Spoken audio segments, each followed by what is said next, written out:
পোশাক পরে আল্লাহ নবীর সামনে দাঁড়ানো যায়। তালহা বলতেছে, ইয়া রাসূলুল্লাহ, আমি মাটির একটা গর্ত করেছি, মাটির একটা গর্ত করে যেমন তেমন কাপড় পরায়া আমার বউকে মাটির গর্তের মধ্যে নামায় দেয়, বউকে মাটির গর্তের মধ্যে নামায় দিয়ে এই কাপড় করে আপনার পিছনে ফজরের নামাজ পড়তে যাই। তবু আল্লাহর নবী, ফজরের নামাজ পড়ার পরে যদি আপনার আলোচনা আমি শুনতে চাই, তাহলে আমার বউর ফজরের নামাজ নষ্ট হয়ে যাবে।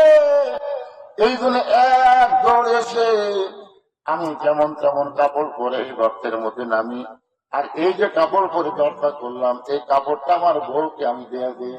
আমার বউটা এই কাপড় পরে যখন আল্লাহর নামাজ পড়ে আল্লাহর কাছে টানতেছে, এমন সময় আপনি এসে আমাকে তালাহা তালাহা তালাহা বলে ডাকতেছেন। তবু আল্লাহর নবী, প্রত্যেকটা ডাক কিন্তু আমি লব্বাই করেছি, কিন্তু আমি দরজা খুলতে পারি নাই, কারণ এমন একটা কাপড় আমার পরনে ছিল যে কাপড় পরে দরজা খুলতে শরম লাগে। তবু আল্লাহর নবী, আমার বউ তো আমি কান দিয়ে হেঁচকা দিয়ে গর্তের মধ্যে নামাবার পারি না, কারণ বউটা তখন আল্লাহর কাছে, ধরে ঘন্টার কাছে। আমার দরজায় নবী ডাকতেছে, বউটা আল্লাহর কাছে ধর্ণা দিয়ে হাত তুলে মোনাজাত করে কাঁদতেছে। যখন আমার বউটা নামাজ শেষ হয়ে গেল, মোনাজাত শেষ হয়ে গেল, আমি বউটাকে গর্তের মধ্যে নামায় দিয়ে যেমন তেমন কাপড় পেঁচাইয়া ওই বইয়ের শরীর থেকে কাপড় করে সেই কাপড় পরে আপনার জন্য দরজা করলাম। এই কারণে দরজা খুলতে আমার দেরি হয়ে গেছে। রাসূল বলল, তালহারে, এক উত্তরে দুইটা অভিযোগ খণ্ডন হয়ে গেল। সুবহানাল্লাহ বলেন না কেন? ওসমান গনি যে অভিযোগ করেছিল এবং নবী যে বললেন দেরি কেন করলেন, দুইটা অভিযোগ খণ্ডন হয়ে গেল। ও তালহা, তোমার কচি মাসুম বাচ্চাকে তুমি রশি দিয়ে খুঁটির মধ্যে বেঁধে রাখছো, কারণ কি? তালহা বলতেছে, ইয়া রাসূলুল্লাহ, আমি আমার সন্তানকে অত্যন্ত ভালোবাসি। সুবহানাল্লাহ। আমি আমার সন্তানকে অত্যন্ত ভালোবাসি। আল্লাহ কোরআনে বলেছে, ইন্নামা আমওয়ালুকুম ওয়া আওলাদুকুম ফিতনা, নিশ্চয় তোমাদের সম্পদ আর সন্তান হলো বিপদের কারণ। জোরে বলেন, এই কথা কে কইছে? আল্লাহ। জোরে বলেন, কে? কি বলতেছে? ইন্নামা আমওয়ালুকুম ওয়া আওলাদুকুম ফিতনা, নিশ্চয় তোমাদের সম্পদ আর সন্তান হলো বিপদের কারণ। আজকে আল্লাহ যে সম্পদ আমাদেরকে দিচ্ছে, আপনার সত্যি করে বলেন তো সম্পদের মালিককে? আরে ভাই, একটু অন্তর থেকে বলেন তো। আমরা মুখে মুখে অনেক কথা কই, কিন্তু অন্তরে সেটা মেনে নিতে চাই না। সত্যি করে অন্তর থেকে বলেন তো সম্পদের মালিককে? আরো জোরে, জোরসে বলো। জোর হলো না? আরো জোরে। সত্যি যদি সম্পদের মালিক আল্লাহ হয়, আমরা বিশ্বাস করে দুই হাত তুলে আল্লাহকে দেখাবো। দেখি দেখি কারা বিশ্বাস করে হাত তুলছে। মাশাআল্লাহ। তাহলে আপনাদের পকেটে যে টাকা আছে, এই টাকার মালিককে?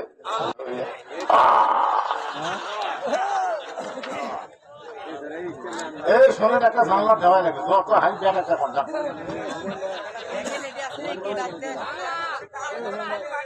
মাশাআল্লাহ, একটা কোরআন শরীফ পাবো 500 টাকা পাওয়া গেছে। আল্লাহ দামকে কবুল করেন।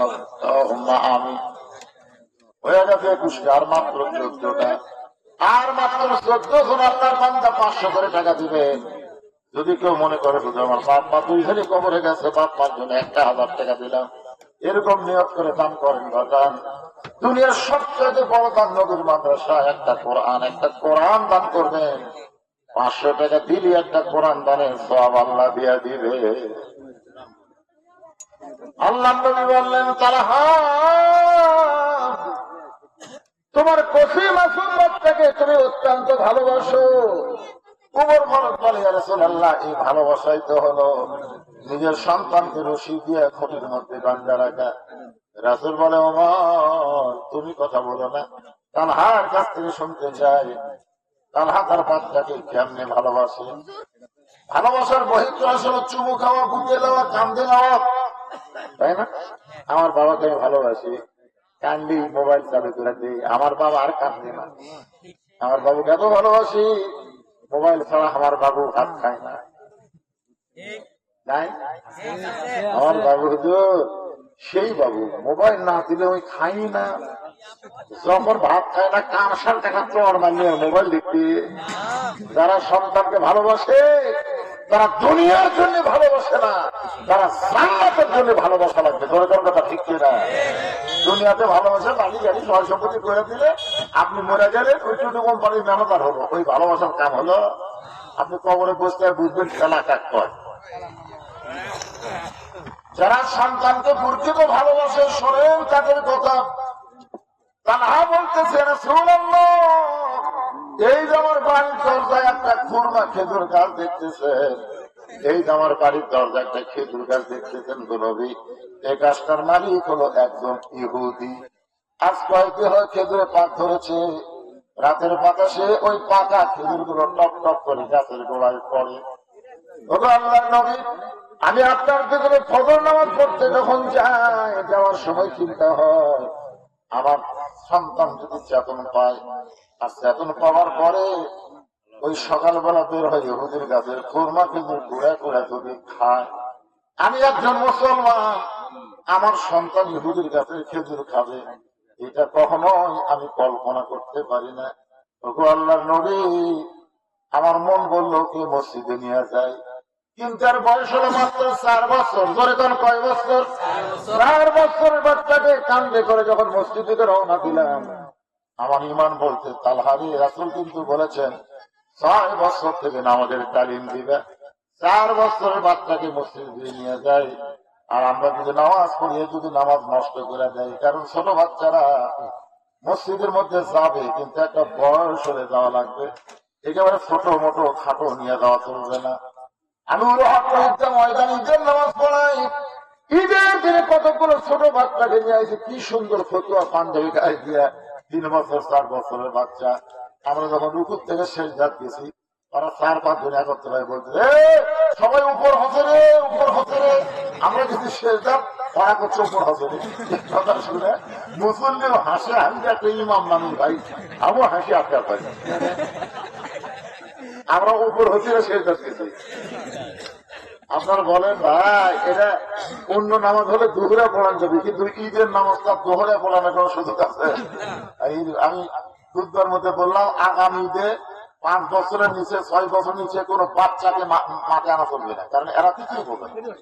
তালহা বলতেছে রাসূলুল্লাহ, আমার ভয় হলো আমি আমার ছোট বাচ্চাকে মসজিদে নিয়ে যাব, আর মসজিদে যখন আমরা নামাজ শুরু করে দিব, ওই সময় যদি আমার ছেলে নামাজ নষ্ট করে দেয়, মসজিদে নিয়ে যাইতেও ভয় পাই, আমার বাড়িতেও রাখলে ভয় পাই, যদি চেতন পায়া ইহুদির গাছের খুরমা খেজুর খায়। আমি তখন চিন্তা করলাম কি করব। তখন আমার বিবেক আমাকে বলল, তোমার বাচ্চাকে রশি দিয়া তুমি আটকে রাখো। ওগো আল্লাহর নবী, শুধুমাত্র ইহুদির গাছের খুরমা খেজুর থেকে আমার বাচ্চাকে বাঁচানোর জন্য আমি রশি দিয়া খুঁটির মধ্যে বেঁধে রাখছি। আপনার পিছনে ফজরের নামাজ আদায় করার পরে মসজিদে এসে নামাজ পড়ে এসে আমার বউকে নামাজ পড়ার সুযোগ করে দিয়া আমি গর্তের মধ্যে যেমন তেমন কাপড় পরে নামছি। ওগো আল্লাহর নবী, আপনি যখন বারবার ডাকলেন, আমার বউকে গর্তের মধ্যে নামায় দিয়ে আমি বইয়ের পরনে কাপড় পরে আপনার জন্য দরজা খুলেছি। এখন পর্যন্ত আমার ছেলের পা থেকে হাত থেকে রশি আমি খুলতে পারিনি। নবী কান্দে, প্রত্যেকটা সাহাবীরা কান্দে। আল্লাহ নবী বলেন, তালহা রে, তোমার সন্তানকে তুমি রশি দিয়ে বেঁধেছ, রশিতে আটকাছো বাজান, কিন্তু তুমি কি জানো তোমার বান্দাকে ইহুদির গাছের খুরমা খেজুর থেকে বাঁচানোর জন্য, খাওয়া থেকে বাঁচানোর জন্য রশি দিয়ে বেঁধেছ। তোমার ছেলের উপরে জাহান্নামের আগুন আল্লাহ হারাম করেছে। এখন আমার প্রশ্ন হলো, এত অভাবের ভিতরেও তালহা যদি তার মাসুম বাচ্চাকে ইহুদির গাছের খুরমা খেজুর থেকে বাঁচাবার পারে, আপনারা বলেন তো তালহার চাইতে আমাদের অভাব বেশি না কম? তাহলে আমরা কেন ঠ্যাঙ্গা ভাঙা, আমরা কেন গ্রামীণ ব্যাংক, আমরা কেন আশা কারিতাস, এইগুলোর কাছে আমরা ঋণ নেই, ঋণ নিয়ে আমরা আদি লাগাচ্ছি, ঋণ নিয়ে আমরা বাড়ি পরিস্থিতি, ঋণ নিয়ে আপনার বলেন তো ঋণের মধ্যে সুদ আছে না নাই? কথা বলেন, সুদ আছে না নাই? আপনার বলেন তো এইগুলার মালিক কারা? আশার মালিককে, কারিতাসের মালিককে? গ্রামীণ ব্যাংকের মালিককে, এই ঠ্যাঙ্গা মারার মূল মালিককে, এগুলার মূল মালিককে তো হোসিয়ারা ইউনুস না, এগুলার মূল মালিক হলো ইহুদি আর খ্রিস্টান। ধরে কোন কথা ঠিক কি না? আমি ওয়াজ করেছিলাম শহর থেকে, এই ওয়াজ ইউনুস ডক্টর ইউনুসের ওয়াজ করেছিলাম শহর থেকে। এই ওয়াজ করতে আপনার ওই তার মধ্যে আমি বলছিলাম ঠ্যাঙ্গা মারাও কম না। তারপরে আমার কাছে গেছিল এরা আমার বাড়িতে, হুজুর ওয়াজ করে তো টাকা ভালোই কামাই করে, হুজুর কি করে ফেলছে, কি করবেন বলছে, আমরা এনজিও, আমরা টাকা সংস্থা, আমরা মানুষকে দান করি, হুজুর মানুষকে বাড়ি ঘর বানাতে এ করি সে করি, আমরা হলাম দাতা সংস্থা। ওরে বাবারে, ওরা বলে দাতা সংস্থা। তখন আমি বললাম ভাই তোমরা আমার কাছে আসছে যখন একটা গল্প শোনো। বলে কি গল্প? বলে এক মানুষ দুই বিয়ে করছে, দুই বউকে আপনারা কি কম, দুই বউ আমরা কি কম সতীন না? আপনার বলতো সতীনে মারামারি না মহব্বত? মারামারি বেশি, কিন্তু আল্লাহর ইনকাম দুই সতীনের একই সাথে দুটো বাচ্চা আছে, আর দুই সতীনের একই সাথে দুই ছেলে হয়েছে। তো কিছুদিন পরে গ্রামের মধ্যে একটা রব উঠছে, সতীন তার সতীনের সন্তানকে মাটির দিয়ে আর শত্রু সন্তান কোলে নিয়ে আদর করে। সবাই না এখানে বিশ্বাস করা যায় না। এক মেয়ে মানুষ বলতেছে এটা বাইরে থেকে বোঝা যাবে না, ভিতরে ঢোকা লাগে। এক মেয়ে মানুষ তদন্ত করার জন্য ভিতরে ঢুকে দেখে একটা সন্তান মাটির কাছে একা একা কান দিচ্ছে, আর একটা কোনো বাবু তো করতেছে। তখন বলে কি মাটির কান দেয়, ওটা কে? ওটা আমার কলিজার টুকরা, কলিজার টুকরা মাটির কান দিচ্ছে। কোলের মধ্যে কেটে আমার শত্রুর সন্তান, সতীনের সন্তান। সতীনের সন্তান কোলে নিয়ে আদর করতেছি, আপনার কলিজার টুকরা মাটির ছুঁড়িস কারণ কি? বলে জানিস না আমার স্বামী গরিব, আমার স্বামী মরে গেলে আমার সন্তানকে কাজ করে না। ছোটবেলায় মাটির থাকলে মাটির একটা আট কানেকশন পাচ্ছে, এতে রোদ পাচ্ছে, রোদের ভিটামিন সি পাচ্ছে, মাটির আট কানেকশন পাচ্ছে, আর যত কান দিচ্ছে তত ব্যায়াম হচ্ছে। করে কান দিচ্ছে আর হাত পা মারতেছে, ব্যায়াম হচ্ছে, আর শরীর সেই সাইজ হচ্ছে। এই বড় হয়ে পানি ভিজলে সত্যি হবে না, ওদের করলেও কাম বাড়িতে আসবে না, সেই শরীর আমি করে তুলতেছি আমার পরিবার টুকরা, কারণ কাজ করে খাওয়া যাচ্ছে। আর এক কোলের মধ্যে নিয়ে আমি লুলে বানাচ্ছি, লুলে হাঁটতে খাওয়া করে, এই রোদের রোদ লাগছে, পানি পড়লে যেন সত্যি হয়। এই জন্য আমি কোনোদিন আদর করতেছি, এটা আসলে মূল্যে আদর নয়। আজকে এই যে এনজিও গুলো আমাদেরকে যে সহযোগিতা করতেছে, এগুলোকে আসলে সহযোগিতা, এগুলো আমাদের ইমান আমল হরণ করার চেষ্টা করতেছে। দরকার কথা ঠিক না? দরকার হলে ইহুদি খ্রিস্টান বৌদ্ধ ভারতের হিন্দুদের থেকে আমরা ফিরে আল্লাহর কাছে আসবো। ফালিয়াবুদু রাব্ব হাযাল বাইত আল্লাযী আত'আমাহুম মিন জু'ইন ওয়া আমানাহুম মিন খাউফ। আল্লাহর ঘরে আমরা ইবাদত করব, আল্লাহর ইবাদত করব, নামাজ পড়ব, যাবতীয় রিজিকের ব্যবস্থা করবেন কে? বিশ্বাস করবেন কে? আল্লাহ। আর সমস্ত ভয় ওই ভারতের যতই পরিকল্পনাটা যতই চেষ্টা করুক, বাংলার 1 ইঞ্চি বাড়ি দখল করতে পারবে না, কারণ ওদের ভগবান আমাদের আল্লাহর কাছে কিছুই না। ধরে ওই ভগবান আমাদের আল্লাহর কাছে খাওয়া যাবে, ভগবানের কি আছে? বাদ দিলে ভগবানের অর্থ নাই, ভগবানের গ বাদ দিলে বান মানে পুণ্য, কেউ চায় না, পা বাদ দিলে নো মানে ভগবান নেই। আর আমাদের আল্লাহর খবর করেন আল্লাহু লা ইলাহা ইল্লা হুয়াল হাইয়ুল কাইয়্যুম। মন যদি চায় আলিফ বাদ দেন, লিল্লাহি মা ফিস সামাওয়াতি ওয়াল আরদ। আমার যদি মন চায় আরেকটা লাম বাদ দেন, লাহুল মুলকু ওয়া লাহুল হামদ। আমার যদি মন চায় আরেকটা লাম বাদ দেন, ওয়াল্লাহুল্লাযী লা ইলাহা ইল্লা হু। আপনারা বলেন তো আমাকে আল্লাহ সবকিছু বাদ দিলে আল্লাহ বাদ করছে? আমরা সে আল্লাহ বিশ্বাস করি। এই কয়েকদিন 2 দিন আগে মিঠুন চক্রবর্তী, যাকে আমরা ফাটা কেষ্ট করি, ধরেন কি কেষ্ট? ফাটা কেষ্ট। এই শালা ফেসবুকে দেখা দিয়েছে বাংলাদেশ দখল করতে নাকি 15 দিনও লাগবে।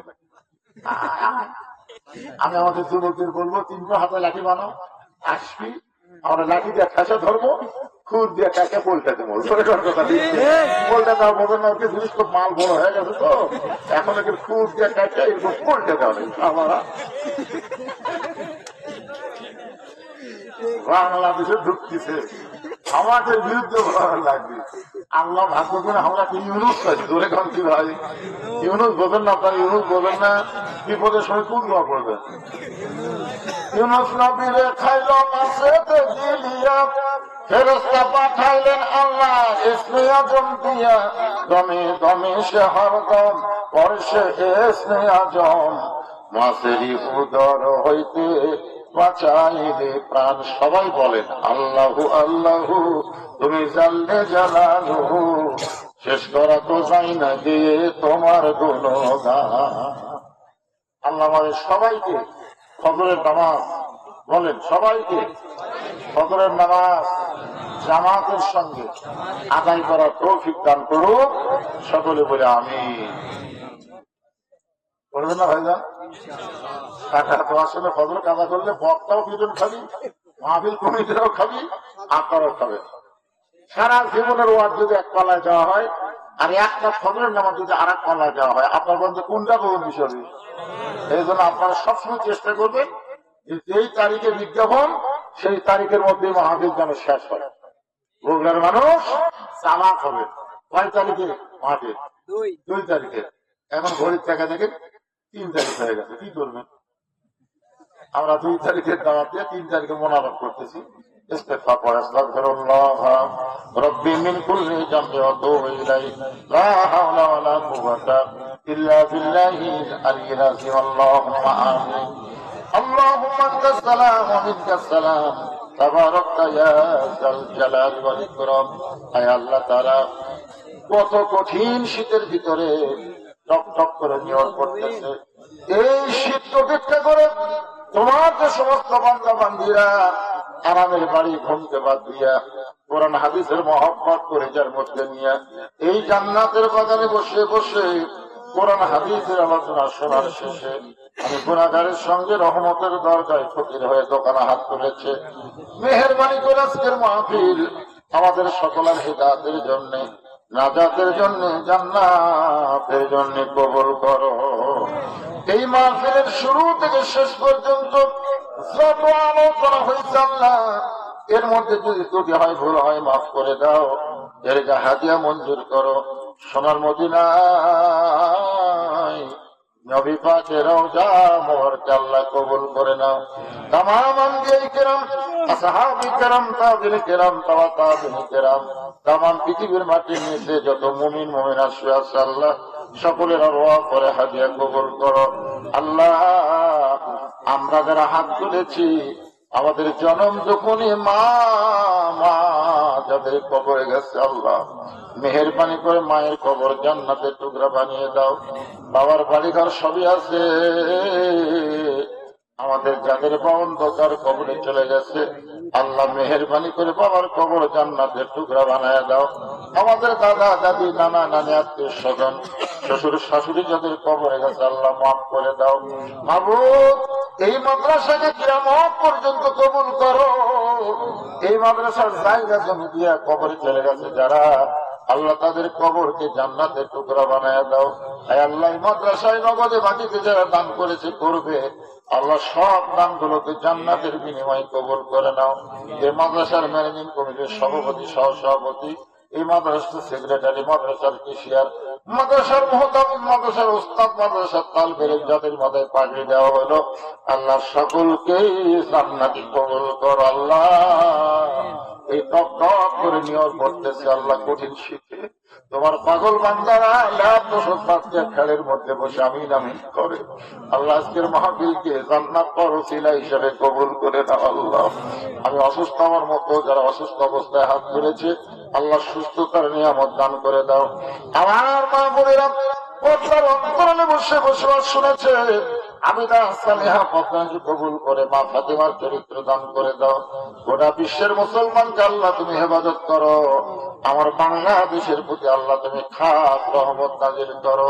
ও দরদে আল্লাহ, যেদিন আমাদের মৃত্যু হবে দিনটা যেন জুমার দিন হয়, মাসটা যেন রমজান মাস হয়।